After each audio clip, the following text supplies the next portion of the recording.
আমার ১ বছরের বাচ্চাকে আমি কিভাবে ভাত খাওয়াই সেটা অনেকেই জানতে চান। হ্যালো এভরিওয়ান, আসসালামু আলাইকুম।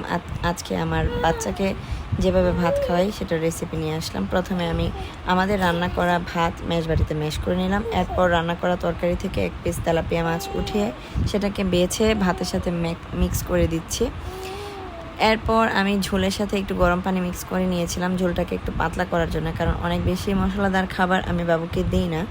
আর অনেক সময় তার জন্য আলাদা করেও মাছটা আমি ঘি দিয়ে ভেজে দেই।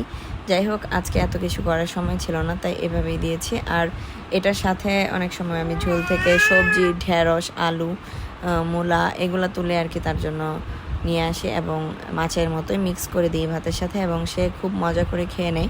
এবং খুব অল্প পরিমাণে আমি বাচ্চাকে খাওয়াই, কারণ বাচ্চারা অনেক বেশি খাবার খেতে পারে না বা তারা হজম করতে পারে না, তাই এইভাবে খাওয়াই। আশা করি ভিডিওটি ভালো লাগবে। ভালো লাগলে অবশ্যই লাইক, কমেন্ট, শেয়ার ও ফলো দিয়ে পাশে থাকবেন। আজকে এই পর্যন্তই। আল্লাহ হাফেজ।